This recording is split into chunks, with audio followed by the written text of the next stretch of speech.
रिश्तो.com जी main office जे शानदार कामयाबी खां पोइ रिश्तो.com जी ब्रांच ऑफिस हाणे गोल मैदान निरंकारी हॉल उल्हासनगर 2 में भी उल्हासनगर जे पहिरें में ऐं कल्याण जे शहर वासियुनि लाइ हिक सुहिणी सूखड़ी आलीशान ऑफिस, उहो भी कपल ऐं पेरेंट्स जे मीटिंग रूम सां गॾु। त अचो ऐं अॼु ई विजिट कयो रिश्तो.com, सिंधियुनि जो सिंधियुनि सां online Sindhi matrimony. Daily page Ulhasnagar, हमारी खबरें हमारी पहचान। आपके फेस्टिव सीजन को और स्पेशल बनाने हम लाए हैं धमाकेदार डील्स। महालक्ष्मी सेल्स शिवाजी चौक, जहां आपको मिलेंगे laptops and gadgets, refrigerators single door and double door, washing machines semi and fully automatic, batteries and inverters, water purifiers, आटा चक्की, air conditioners, air coolers, LED televisions, deep freezers, VG coolers and rates सारे online से भी सस्ते। Check prices with us before buying online. Mahalakshmi sales Shivaji Chowk Ulhasnagar 3। All types of EMI options available. आज ही आइए और consumer appliance ले जाइए इजी EMI पर। उल्लासनगर की बिल्डर लॉबी को जानबूझकर किया जा रहा है परेशान। TDR मामले व अन्य अफवाहों पर ध्यान न दे, उद्योगपति राजा गेमनानी की रहीवासियों से अपील।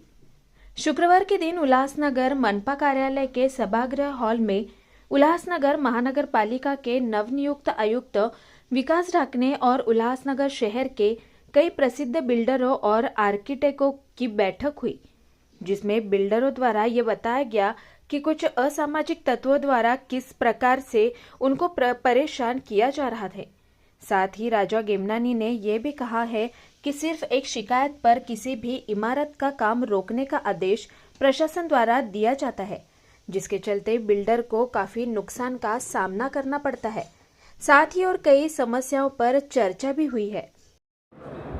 आज उल्लासनगर महानगर पालिका में माननीय आयुक्त साहब ने और हमारे टाउन प्लानिंग के ADDP साहब ने एक मीटिंग अरेंज की थी, जिसमें सारे उल्लासनगर के बिल्डर और आर्किटेक्ट और जो परवाना धारक इंजीनियर हैं, उन्होंने मीटिंग में सबको बुलाया था।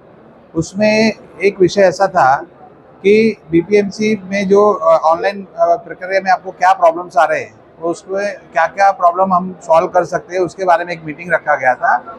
लेकिन सिर्फ हमारे बिल्डर्स को और हमारे आर्किटेक्ट वगैरह को ये प्रॉब्लम नहीं थे, हमारे पास बहुत सारे दूसरे प्रॉब्लम्स थे जो हमने कमिश्नर साहब के सामने रखे, जिसमें सबसे बड़ा प्रॉब्लम ये था कि जब हम प्लान डालते हैं और इतना करोड़ों रुपया खर्चा करके उल्लासनगर के शहर को विकास की ओर लेके जाते हैं, और बिल्डर लॉबी और बाकी के सब हमारे जो इंडस्ट्री है कंस्ट्रक्शन की, उससे 100 करोड़ रुपए के आसपास महानगर पालिका को और सेंट्रल गवर्नमेंट और स्टेट गवर्नमेंट को टैक्स के रूप में जाता है। उससे शहर का विकास होता है।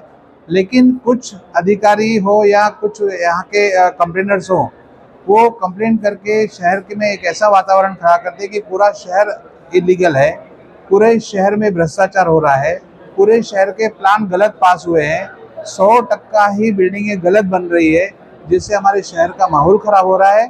हमारे पास शहर में जो फ्लैट परचेसर है या दुकान परचेसर है, वो लोग नहीं आ रहे, वो लोग सारे लोग कल्याण, अमरनाथ और बदलापुर की तरफ जा रहे हैं, और हमारा शहर का जो बिजनेस है वो खत्म होते जा रहा है, क्योंकि उल्लासनगर के अंदर कंप्लेनर का इतना ज़्यादा प्रभाव है कि अधिकारी भी उनसे आप लोग डरते हो।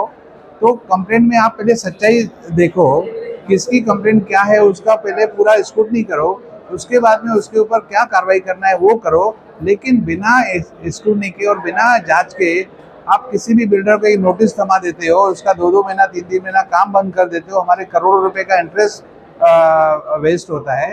ये सारे जो प्रॉब्लम्स है वो सॉल्व होने चाहिए। जब तक शहर में ये सारी चीज़ें खत्म नहीं होगी, तब तक शहर के लोग यहाँ पे डेवलपमेंट नहीं करेंगे, क्योंकि हमारा ये कहना था कि शहर के अच्छे बिल्डर उल्लासनगर के बाहर गए, वो वापस उल्लासनगर आने चाहिए। शहर में वही बिल्डर काम नहीं कर रहे, लेकिन शहर के बिल्डर बाहर जाके काम कर रहे हैं।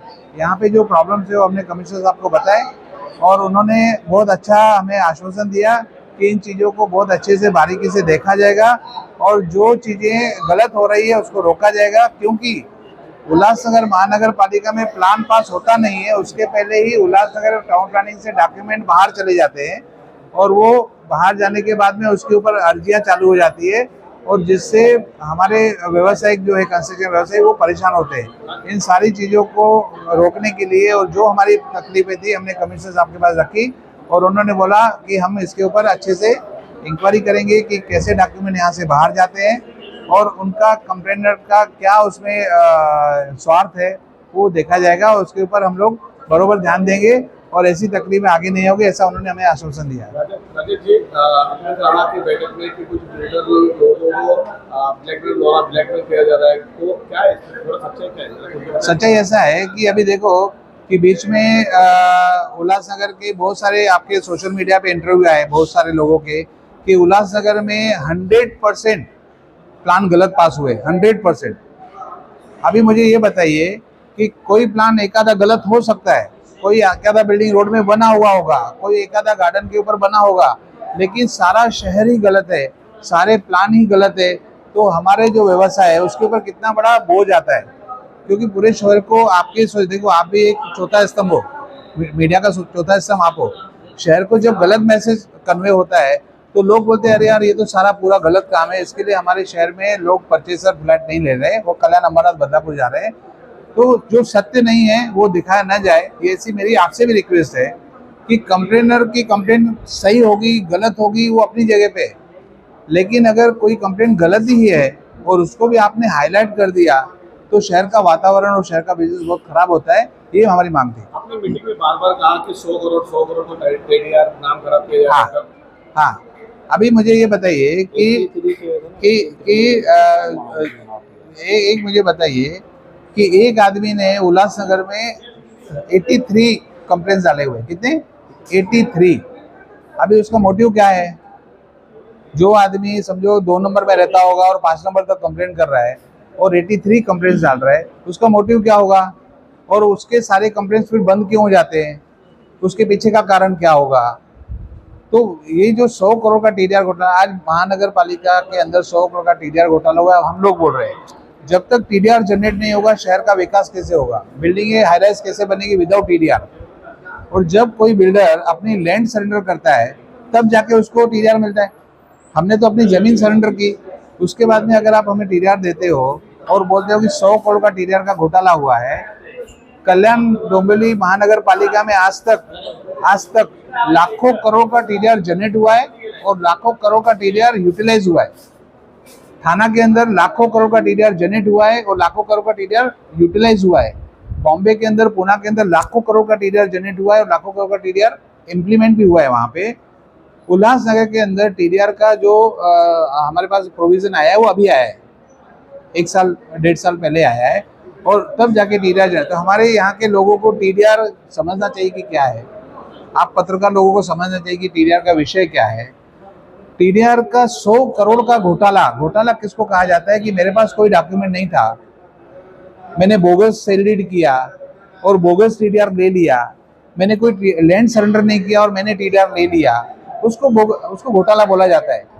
जब मैंने आपको रजिस्टर करके डॉक्यूमेंट दिया, आपके नाम पे प्रॉपर्टी कार्ड आ गया, आपके नाम पे सेल डीड आ गया, आपके पास पोजीशन आ गया और आपने मुझे एफएसआई जनरेट किया, वो 100 करोड़ का घोटाला कैसे हो सकता है?